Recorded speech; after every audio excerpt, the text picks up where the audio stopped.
కోడలు ఒక బ్రేస్లెట్ నా కొడుకుది నా బిడ్డది నెక్లెస్ పేర్లు 2 నా ఇది నా కోడలిది మళ్ళా ఉంగరాలు పోయినాయి బిస్కెట్ బిల్ల పోయింది తులం 8 మాసాల పేరు ఇంకోటి పోయింది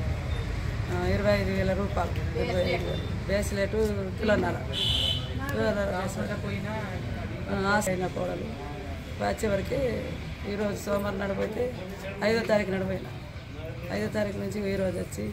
వేరే సఫాయిలు చెప్తేనే డోర్ అయితే ఉన్నది మీరు రాలేరని చెప్తేనే నేను తెలిసి పొద్దుగా వచ్చిన ఈరోజు పొద్దుగా 6 గంటలకు వచ్చిన డీటెయిల్గా వెళ్తుంది సార్ నాకు ఈ చోటు పడ్డట్లు ఉన్నది వేరే వాళ్ళు పెట్టింది 15 తులాలు దాకా ఉన్నది సార్ 15 తులాలు దాకా 15-20 దాకా ఉన్నది మొత్తం కలిసి ఎంత 10-20 తులాలు దాకా ఉన్నది సార్ నా బిడ్డది నేను పెట్టుకున్నది అనుకున్నా చిన్న కూతురు దిగే పేరు అన్నీ కొడుకు బ్రేస్లెట్ ఉన్నది నా ఇది ఉన్నది పేరు బంగారం